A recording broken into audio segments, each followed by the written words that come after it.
Fala galera, beleza? Meu nome é Felipe e hoje nesse vídeo a gente vai conversar um pouquinho sobre telencéfalo.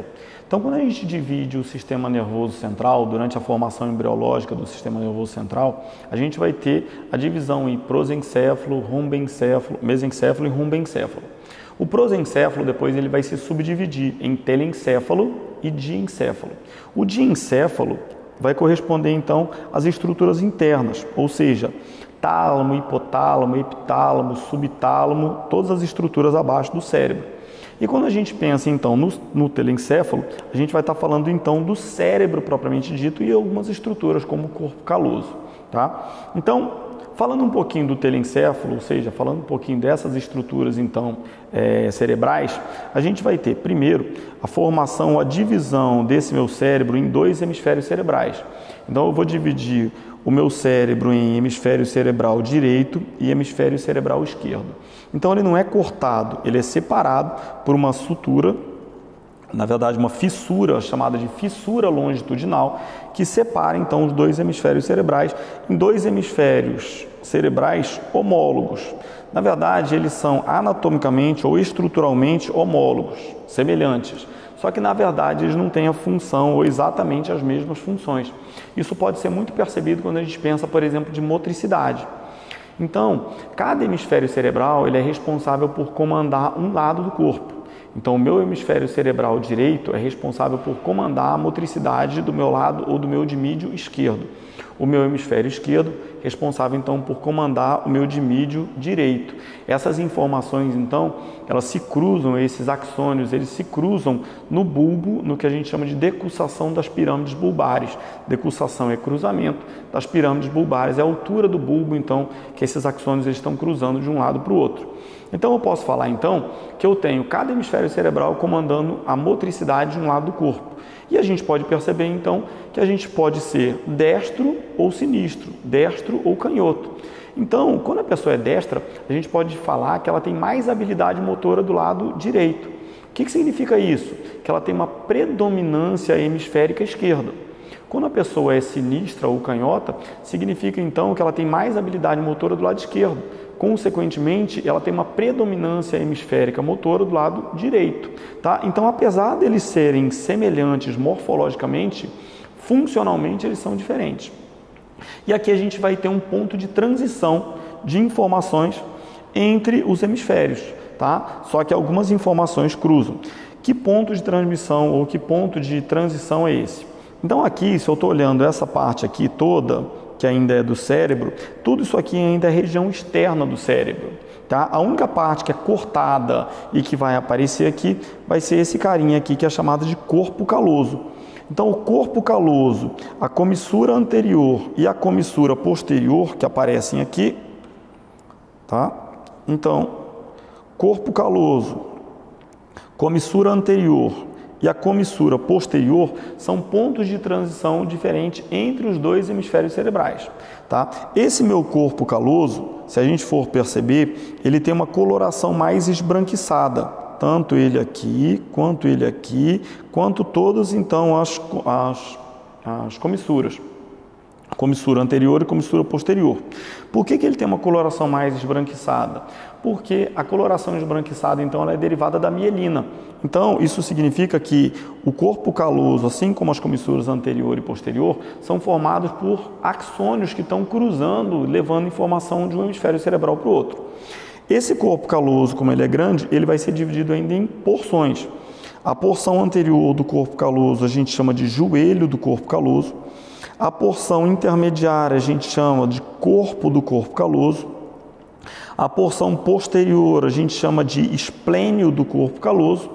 E aqui a porção inferior a gente chama de fórnice do corpo caloso. Então, vou ter joelho, corpo, esplênio e o fórnice do corpo caloso. E além do corpo caloso, então, a gente vai ter a comissura anterior e a comissura posterior. Todas essas estruturas, então, levando e trazendo informação entre os diferentes hemisférios. Aqui eu estou vendo uma membrana que eu não estou vendo aqui do outro lado. Desse lado aqui eu tenho um orifício. Esse orifício aqui ele é chamado de ventrículo lateral, que é onde vai ser produzido, então, e por onde vai circular o líquido cérebro-raquidiano, ou líquor propriamente dito, tá? Então ele vai ser produzido e vai circular pelos ventrículos laterais, terceiro ventrículo e quarto ventrículo, que também compõem aí o nosso telencéfalo, mas que são espaços. Esses ventrículos, então, eles são cavidades encefálicas, onde vai ser produzido, né, o líquor e por onde vai circular esse líquor dentro do encéfalo, então, tá? Se aqui eu estou vendo espaço, aqui eu estou vendo ventrículo.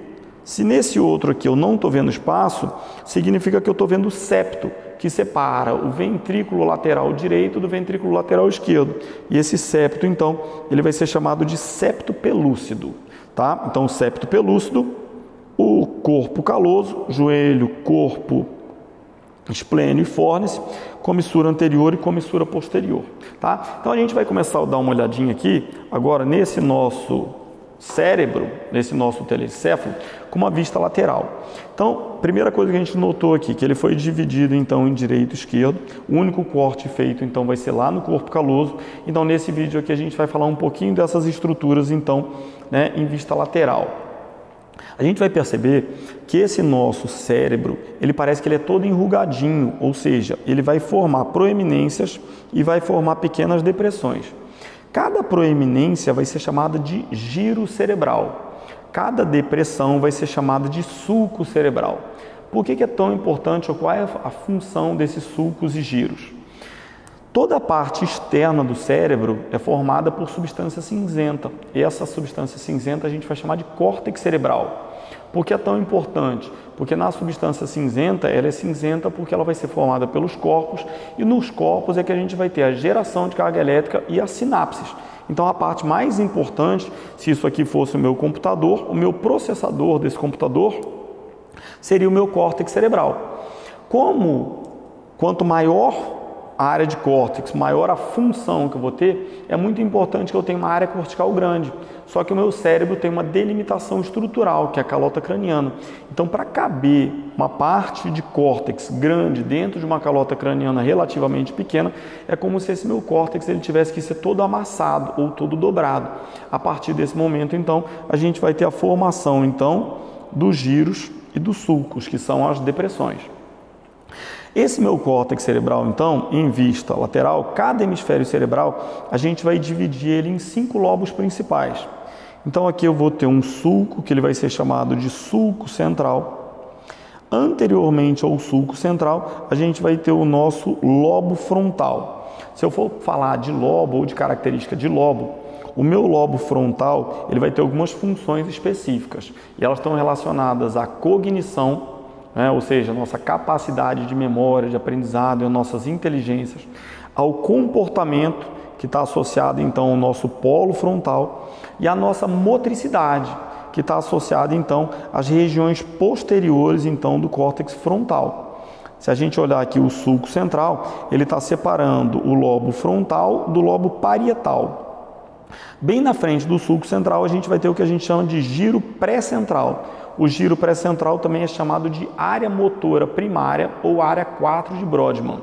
É daqui que parte toda a informação ou todo o impulso elétrico referente à motricidade para qualquer região do corpo. Na frente a gente vai ter a nossa área pré-motora e depois a gente vai ter a nossa área motora secundária. Nossa área motora primária é de onde sai o gatilho do movimento.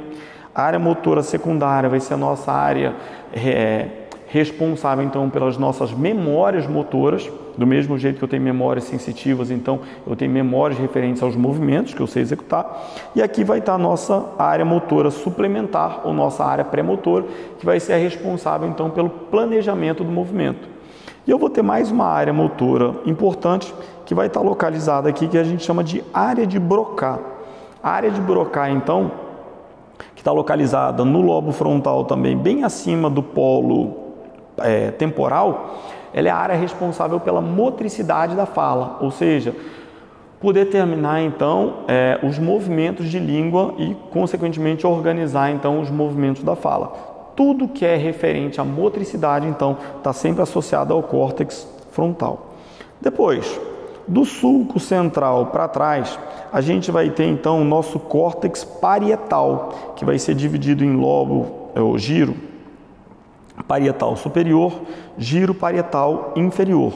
Nesse nosso lobo parietal, então, ele vai ser responsável pela percepção cinético-postural, que é a nossa percepção do corpo, do espaço, né? E conseguir perceber também se o corpo está em movimento, se não está em movimento, qual é a posição dos segmentos corporais no espaço, que é o que a gente chama também de propriocepção. E logo aqui atrás, no que a gente chama de giro pós-central, porque aqui está o sulco central, a gente vai ter a nossa área que a gente chama de área somatosensorial. É para essa região ou para esse giro pós-central que vem todas as informações referentes às sensibilidades percebidas no corpo. Que sensibilidades são essas então?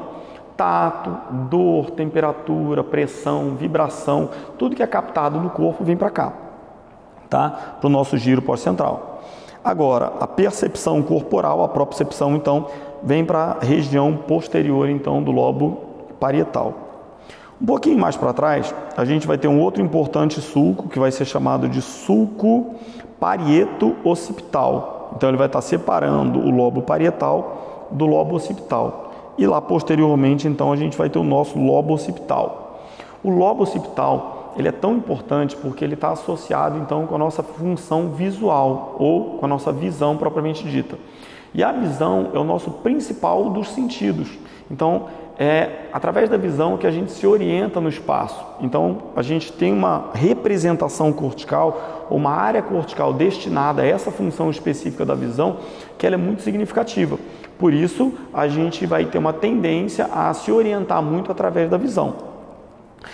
Aqui ainda, se eu estiver olhando só o lobo occipital, só que agora na região interna, eu vou ter aqui o meu sulco, então, parieto-occipital, e lá no meu lobo occipital, eu vou ter um outro sulco chamado de sulco calcarino. Na borda do sulco calcarino, a gente vai encontrar o que a gente chama de área visual primária. Ou seja, toda a informação de visão vem sempre para uma área visual primária. A partir do momento que essa informação visual ela chegou na área visual primária, o que acontece? Eu vi. Agora, a minha capacidade de reconhecer alguma coisa através da visão, ou seja, a minha gnosia visual, que é a capacidade de reconhecer através da visão, ela depende sempre de uma memória visual. E as memórias estão sempre relacionadas às áreas secundárias ou áreas de associação. Então, no sulco calcarino ou na margem do sulco calcarino, a gente vai ter a área visual primária e em toda a região adjacente a gente vai ter, então, as áreas visuais secundárias, que são responsáveis, então, pelas nossas memórias visuais. Então, quanto mais eu vejo uma mesma coisa, maior é a capacidade de eu me recordar, ou seja, de eu lembrar daquilo. Mas a partir do momento que você conhece, você passa a ter a capacidade de reconhecer. E a gente só conhece alguma coisa através da repetição de um determinado estímulo. Então, quanto mais eu vejo uma determinada pessoa, mais informação eu mando para a minha área visual primária e, consequentemente, para a minha área visual secundária. Qual é a vantagem disso? Quanto mais informação chega na minha área visual secundária, maior a capacidade que eu vou ter de reconhecer posteriormente aquela mesma imagem, tá bom? Depois, separando então o lobo parietal do lobo temporal, então a gente vai ter um sulco que vai ser chamado de sulco lateral ou sulco de Sylvius, e depois a gente vai ter então aqui embaixo o nosso lobo temporal, que vai ser dividido em giro temporal superior, giro temporal médio e giro temporal inferior. O lobo temporal, ele vai ser o grande responsável, então, pela nossa audição. No giro temporal superior, né, a gente vai ter a nossa área auditiva primária, do mesmo jeito que na área visual primária a gente recebeu os estímulos visuais, na área auditiva primária a gente vai receber os estímulos auditivos. E depois, nos giros temporais médio e inferior, a gente vai ter as áreas auditivas de associação ou áreas auditivas secundárias, que são as áreas responsáveis, então, pela memória auditiva, ou seja, pela capacidade que eu tenho de reconhecer alguma coisa através do som. Outra área muito importante vai ser uma área chamada de área de Wernicke. Essa área de Wernicke, então, é uma área de associação e que a gente chama, então, de área sensitiva da fala. Por que isso? Porque quando eu penso em fala, eu penso em motricidade, eu estou executando alguma coisa. Então, se eu estou conversando com vocês nesse vídeo, eu estou o tempo todo falando e o tempo todo, através da motricidade da língua, expressando alguma coisa através de uma linguagem que a gente chama de linguagem verbal. Agora, tudo que eu estou falando para vocês, ele passa por um planejamento. E passa por um planejamento de acordo com o que a gente percebe. Então, se eu estou dando aula numa sala de aula para vários alunos, ao mesmo tempo que eu estou falando, eu percebo que tem alunos que estão prestando atenção na aula, tem alunos que não estão prestando atenção na aula, tem gente mexendo no celular, tem gente conversando, tem gente fazendo isso. E a gente vai direcionando muitas vezes o que a gente está falando de acordo com o público para quem a gente está falando e de acordo com o feedback que a gente está recebendo. Esse feedback ele vai depender de todas as informações sensitivas que eu for capaz de receber desse meio. Então, olha o que acontece. Essa área aqui, então, que é a área de planejamento da fala, que é a área de Wernicke, ela fica numa área de transição entre a área auditiva, a área visual e a área de percepção corporal. Então, eu vou recebendo estímulos auditivos, estímulos visuais, estímulos corporais e, de acordo com esses estímulos que eu recebo, quanto mais estímulo, mais feedback eu tenho, melhor é a minha programação da fala. Então, eu vou ter uma área de programação da fala, que vai ser a minha área sensitiva da fala ou área de Wernicke. E da área de Wernicke até a área de Broca, eu vou ter um feixe, ou seja, um conjunto de axônios, que é chamado de feixe arqueado, que vai conduzir essas informações de planejamento para a área de execução. Então, a minha área de Wernicke é uma área de planejamento, enquanto a minha área de Broca vai ser a minha área de execução. Se eu tiver uma alteração, um prejuízo da fala, eu vou ter uma afasia, né? Essa afasia ou esse prejuízo da fala, ele pode ser uma afasia de Wernicke ou uma afasia sensitiva, ou pode ser uma afasia motora ou afasia de Broca. Qual é a grande diferença entre isso? É que na afasia de Wernicke eu tenho a capacidade de expressar, só que eu tenho uma falha na programação. Então é aquela pessoa que fala um monte de coisa, mas ela não consegue fazer link entre uma coisa e outra e acaba tendo um discurso todo confuso. Tá? Por quê? Porque não passa por um planejamento adequado. Agora, a pessoa que tem afasia de Broca, ela tem um bom planejamento, só que ela vai ter então uma afasia motora, ela vai ter uma dificuldade de expressar aquilo que ela está planejando falar. Tá? Então, a área sensitiva da fala e a área motora da fala. E quando a gente pensa nos dois últimos sentidos, então, que eu não falei para vocês, que vai ser o olfato e o paladar, eles estão relacionados, então, a essa área temporal superior e a área parietal aqui, bem inferior, parietal quase junção com frontal bem inferior, que vai ser lá na área, então, próxima da região ocular, só que elas são regiões corticais muito pequenas. E qual é a curiosidade delas? É que quando a gente pensa em olfato e paladar, como a representação cortical do olfato e do paladar ela é muito pequena, eles são então estímulos, são então sensações, sensibilidades complementares. Então a gente pode falar que o olfato ele é complementar do paladar. Por isso que quando a gente tampa o nariz e come alguma coisa com o nariz tampado, a gente não sente muito bem ou não discrimina muito bem o gosto, ou, né, o paladar que a gente está apreciando. A partir do momento que você tem um bom olfato, isso aguça também o nosso paladar. Por isso que quem faz degustação, por exemplo, de vinho, primeiro cheira e depois deglute, né? E depois bochecha e passa nos receptores de língua, então, porque ele vai aumentar, então, estimular os receptores olfativos para depois estimular os receptores gustativos. E a somatória dessas sensações, dessas percepções de olfato e paladar é que vão ter um resultado final mais fidedigno para a gente, diferente de outros estímulos sensitivos como a visão e a audição, que a gente tem representações corticais grandes e consequentemente então a gente vai ter esses estímulos mais aguçados. E para fechar aqui então, além do lobo frontal, parietal, occipital e temporal, a gente vai ter um lobo interno, né? Que quando a gente abre então, aqui está o sulco lateral, abrindo o sulco lateral, a gente vai encontrar um outro lobo, que é chamado de lobo límbico ou de ínsula, que a gente também vai encontrar com alguns autores chamando de ilha-rei.